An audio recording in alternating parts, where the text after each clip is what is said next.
Hi friends, நம்ம இன்றைக்கி பயிற்சி 2/8 9வது கணக்கு பார்க்க போகிறோம். வீடியோவை ஸ்கிப் பண்ணாமல் பாருங்கள், அப்போ தான் நான் சொல்லித்தரது உங்களுக்கு தெளிவாக புரியும். இப்போ பார்க்கலாமா? 9வது கணக்கு 0.123. ஓகேவா? மேலே இந்த கோடு போட்டிருந்தாங்க அப்படின்னா இதுக்கு என்ன அர்த்தம்?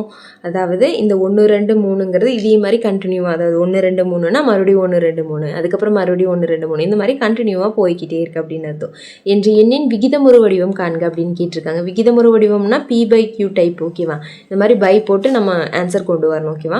இப்போ இந்த விகிதமுறு வடிவம் நம்ம எழுதணும். இந்த கணக்கை பொறுத்த வரைக்கும் நீங்கள், அதாவது ஒரு எடுத்துக்காட்டு நம்ம ஆல்ரெடி பார்த்துருக்கோம். எடுத்துக்காட்டு 2/50.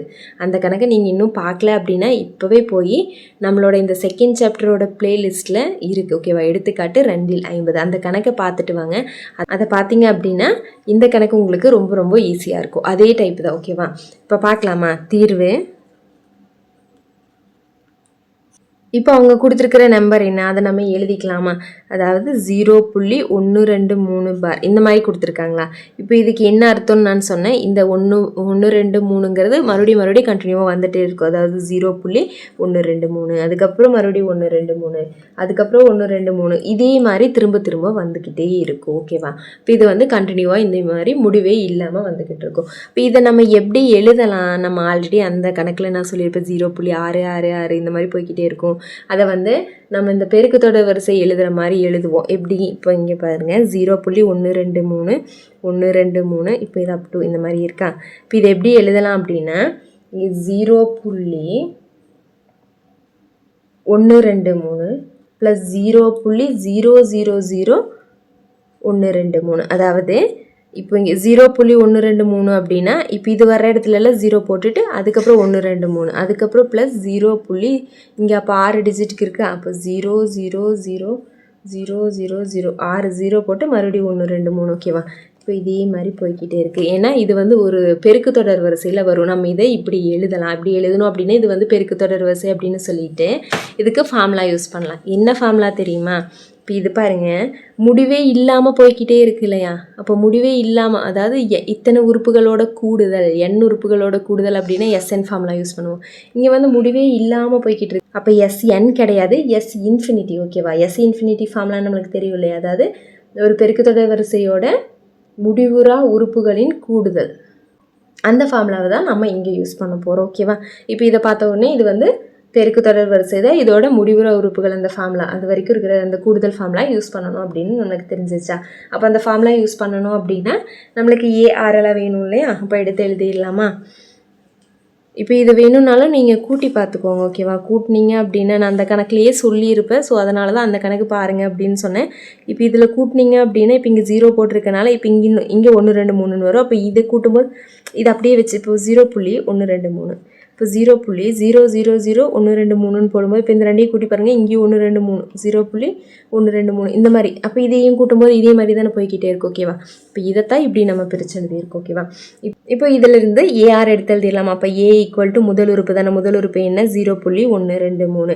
அடுத்து ஆறுங்கிறது எப்படி சொல்லுவோம்? T2/T1.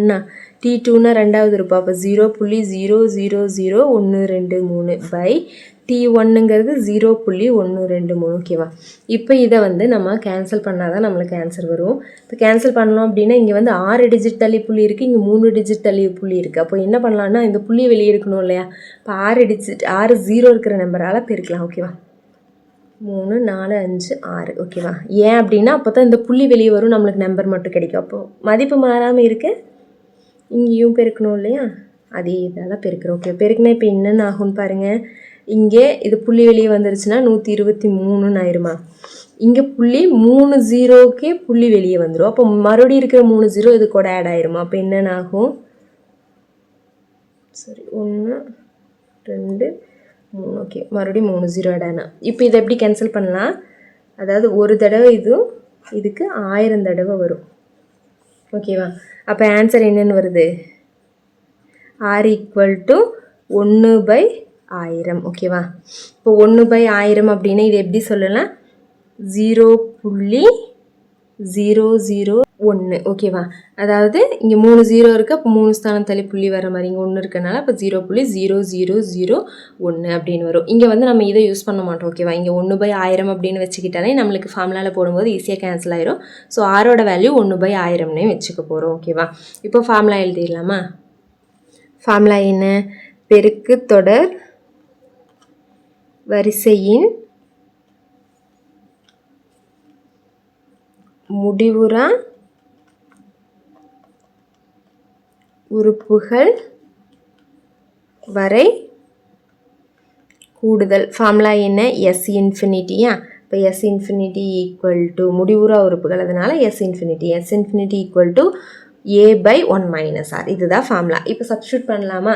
இப்போ எஸ் இன்ஃபினிட்டி ஈக்குவல் டு ஏங்கிறது எவ்வளோ? 0.123/1 மைனஸ் ஆரோட வேல்யூ என்ன?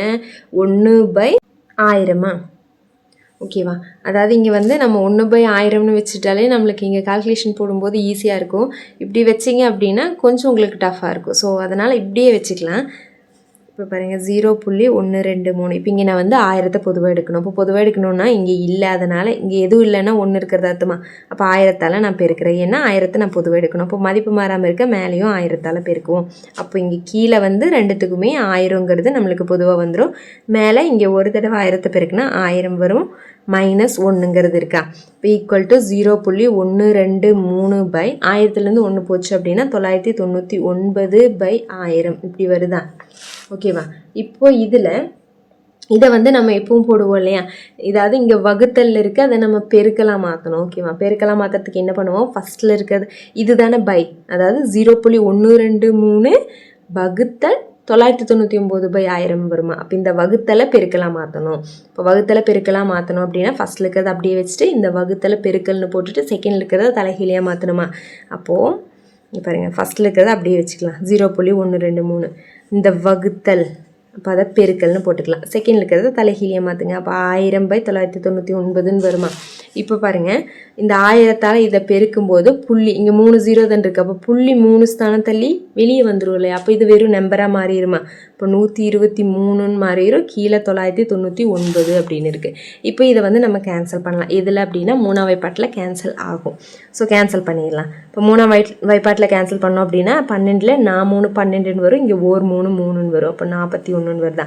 இதை கேன்சல் பண்ணால் 3ஆம் வாய்ப்பாட்டில் 9 தானே. அப்போ 3 9 3 தடவை வருமா. அப்போ ஆன்சர் என்ன? 41/333. இதுதான் எஸ் இன்ஃபினிட்டியோட ஆன்சர் ஓகேவா. இதுதானே விகிதமுறு வடிவம், இதுதானே அவங்க கேட்டிருந்தாங்க. ஸோ நீங்கள் கீழே எழுதிருங்க 0.123 என்ற எண்ணின் விகிதமுறு வடிவம் 41/333 ஆகும் ஓகேவா. இப்படி முடிச்சுக்கோங்க. ஓகே ஃப்ரெண்ட்ஸ், நீங்கள் இன்னும் நம்ம சேனலுக்கு லைக் பண்ணல அப்படின்னா லைக் பண்ணிட்டு சப்ஸ்கிரைப் பண்ணிக்கோங்க. நம்மளோட ஆன்லைன் கிளாஸஸ் ரொம்ப சீக்கிரமாகவே ஸ்டார்ட் ஆக போகுது. விருப்பம் இருக்கிறவங்க டிஸ்கிரிப்ஷனில் என்னோட டெலிகிராம் சேனலோட லிங்க் இருக்குது, ஜாயின் பண்ணிக்கோங்க. தேங்க்யூ.